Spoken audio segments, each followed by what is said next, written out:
So we just discussed planning and forecasting. Now let's talk about the primary and secondary traffic sources. These are the potential traffic sources we're going to be discussing in this module. The first one is affiliates, the second one is partnerships, and the third one is integration. So if you look at this top row, they all revolve around people. And then the next three traffic sources, Facebook, YouTube, and reverse engineering, usually revolve around media buying and ad networks. And the last one here, reverse engineering, is kind of like a potpourri. It covers all the gamut of all the other traffic sources that are available to you. Now, all of these are possibilities to you, and they all have goods and they all have bad things about them, pros and cons. So let's discuss, to help you understand what you're dealing with here in these 6 areas, some of the pros and cons of each. When it comes to affiliates and joint venture partners, the pros are this: cash flow, high quality, tailor-made campaigns. So cash flow is a tremendous advantage because if you're paying out a profit, you could take as many sales as you wish to. You will never be in a cash deficit situation. High quality traffic in general, affiliates usually are sending you customers that they have relationships with, and they're giving you an endorsement along the way as well. So that's a better traffic than the traffic you're going to really be able to buy anywhere else. And the last thing here is you can tailor-make campaigns. For certain affiliates, you can create certain landing pages and position your offer in certain ways because you know what that affiliate stands for and what his customers or her customers are used to responding to. And that's really powerful, especially because it's a high-quality traffic source. And if you do well with one affiliate, then it's easy to parlay that result and use that to recruit other affiliates. Now, here's some of the cons of affiliate-based traffic generation. Egos. I can't tell you how many guys who made $100,000 online who think they know everything about selling online. And they're going to sit down there and they're going to tell me exactly what I should do with my offer before they'll promote it. And of course, I got to do a whole bunch of stuff for them first. Why? Because there's some big dude who's made $100,000 once, right? But it doesn't matter what their results are. If their ego's there, then their ego's there. And so you're going to have to deal and manage and handle egos. This can be time consuming. It's not like with Facebook I can just dial in, push buttons, and usually spit traffic out within a few days. You could go weeks where you don't get a yes from an affiliate to promote you. It's not likely if you keep working hard at it, but I've seen it happen before. It is harder to scale because every deal you have to do. It's not like this thing can just be like you push a button and more affiliates come to you. That doesn't exist, no matter who says they have software that can accomplish that, right? And it's hard to know who is legit and who isn't legit either, because a lot of people who perform very well in general as affiliates might not perform for your offer simply because there's a lot of variables there on how they will be able to perform and handle. And some people will talk about and share with you as an affiliate their best results, but they won't tell you their typical results. So never get too excited. The very first affiliate I ever had to promote my product had a 120,000 person list. And I thought for sure I was going to make a killing on my new product, right? And the only reason that I got a promotion is because I bought a $2,000 product from this person. That was one of his bonuses, is he would promote my product to his list, right? I should have known back then, but I was young and naive. I didn't know. And so I thought, wow, 120,000 person list, this thing's got to crush it. 4 sales it made me. I thought I was going to make $20,000, $30,000, $40,000. I made $122. Something ridiculous like that. And I spent $2,000 to make it, right? So, it's like, yes, they had a 120,000 person list at one point in time, but they must have counted their unsubscribes, and their clicks, their open rates and their click-through rates were clearly not there. So, you don't know till you know. The only way you know is when they start promoting. And even then, you just got to see how they promote you to consider it, right? So don't get too excited. Take it, of course, and use it, but don't, spend $2,000 up front knowing and thinking for sure that it's going to come back to you, because it's not guaranteed no matter who it is. It's an affiliate, right? Partnerships. This is like a graduation version of affiliates. This is where you work together, where somebody probably creates the product and somebody else does the marketing, or somebody does product creation and marketing, but the other person provides their list and the traffic. These are examples of partnerships. The pros of partnerships are highly likely chances of success with closing the deal. Walking before running, longer sales cycle. What I mean by that is not the sales cycle, like it doesn't take longer to close the sale with the partner. I mean, you usually can have leverage and get more out of your product for longer by partnering with somebody else. And the very first thing I ever did before Rapid Crush with Wilson Matos, my business partner in Rapid Crush, was a partnership.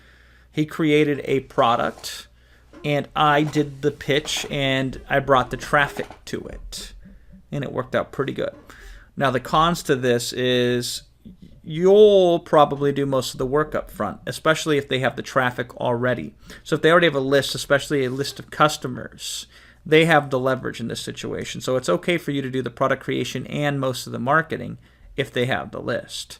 Now, you can get in a situation where they will agree up front that, yeah, it's fine, you do the product and you do the marketing, and then I'll expose you. And then at the end, they say, no, I guess I won't. Or they'll send out a half-cocked email as a PS. They'll promote something else, and they'll say, oh, PS, this is another product I have. And you'll get 5 clicks, right? That happens. Doesn't mean you should swear this off. I'm just telling you so you can go in with eyes wide open on partnership opportunities, right? Last thing that we will focus and talk about is integration here. It is the highest quality of traffic if you do it correctly. And it also has pre-framing potential. So Product E-Class Ultima has integration within it. The mystery software bonus is somebody else's software that I integrated. And we have a traffic generation strategy by Bill Guthrie here for his Instagram product that I got to be contributed and added to Product E-Class Ultima for you. Now, this is interesting because when I go to these guys, and if there's something I personally want to add into my course from them, I basically, this is the conversation I have. I said, listen, I have $997 buyers. These are really high quality buyers. And in order to get your product, they're going to opt into your email list in order to get it and redeem it because you're going to be supporting them. So would you like $997 leads in exchange for taking this product that you normally sell for $47 or $97 or $197 and allowing me to distribute this to my customers for free? That's the conversation I have as a vendor. And by the way, it would still surprise you how many guys let their ego get in the way and say, well, I can't do that because people paid for it over there. Okay, I guess not, right? But think about the quality of traffic they're missing out on. And think about the pre-framing potential. What I mean by that is if you start a relationship with somebody as you hook them up with something and you gave them a really good thing for free that they should have paid for, it's really, really simple then to translate that into them doing business with you. Now, it's relatively a sad state of affairs if I personally as a vendor have to go out and force integrations. It should be the other way around. Affiliates should be coming to me like a breath of fresh air, proposing integrations. And I'm, by the way, one of the very, very, very limited few individuals who actively seek out integrations because I understand how powerful they are. And you should play at both ends. You should do integration as a vendor, too, for your own products. However, the point of it is when you're starting, you just step in front of somebody else's traffic stream. And they're out there launching and marketing their product, and you're getting a little bit of extra exposure every time they sell their product, right? Now, here's the cons. This is time-consuming. It's not easy to scale. Every deal is, again, you got to do, and it's hard to gauge how much it will pay off for you. Because sometimes product launches, they don't perform well. And if you're integrated into somebody else's product, if they don't sell anything, you're not going to sell anything. If you're integrated but you're buried on page 15 and nobody sees you, then it doesn't matter, right? So there's some things and there's an art and science to integration, but you should at least start considering using and utilizing integration and getting it into other people's download pages, members area, bonus areas, all that kind of extra good stuff, because it's just free exposure for you, especially if you do it in a situation where it's free exposure to their buyers. Facebook. The pros to Facebook is it's immediate and fast, easy to scale, lots of possibilities and options, many different ways to do advertising on Facebook. The cons is there's a lot of stupid rules and regulations that are not consistently enforced or even correctly enforced. If you screw up Facebook, you can go broke. I've seen a lot of people, they don't realize that if you start doing the math, $15 a day doesn't sound like much until you realize that's $450 per month. That is more than what most people pay per month for their car on a car loan. It's a lot of money, even though it's only $15 a day, right? Now, if you lose all $15, it's a lot of money. But if you put $15 in and $16 comes out, that's a different story, right? So there are some challenges, and usually you will lose money up front for days and even weeks. You may lose money on Facebook before you find that magic break-even point. And then, this is the other part of it, is you might run out of audience by the time you hit break-even, so there's nobody left to sell it to once you finally dialed it in. So Facebook can be made to work, and I believe very much so that lots and lots of people could be making fortunes with Facebook who are currently not, but there are obviously challenges involved with it as well. YouTube advertising. Now here's the pros. There's some free and paid synergy. What I mean is if you increase the number of views and engagement on your video via paid advertisement, it's more likely to show up in YouTube search results for free. When people search for keyword searches on YouTube and look at related videos on the right-hand side, which presents a lot of YouTube traffic, right? And even potentially you can be ranked in Google. People usually, there's a huge segment of YouTubers who are seeking out information specifically from YouTube. And if you sell information and they're seeking out information, well, then that makes the sell a lot easier, right? And they can be high quality traffic because if they're watching, listening, and viewing your video and seeking you out, that's better than somebody who's just reading an article. Now, the cons are YouTube traffic is very complicated, and it can be extremely expensive, even more expensive than Facebook.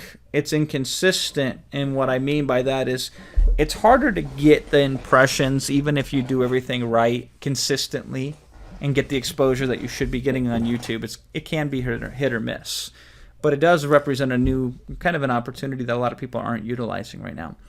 Reverse engineering, here's the last one. You can find exactly what anybody else in your niche or even outside of your niche is doing, and then you can model it and then tweak it and make it your own. That's fantastic. That's easy. That's simple. The cons is it will take a little bit of effort, work, and money, and you got to know the specifics of how and where to look to find this reverse engineering. So we'll break that down, of course. But these are the pros and cons with the 6 different traffic sources that we're going to cover throughout this module.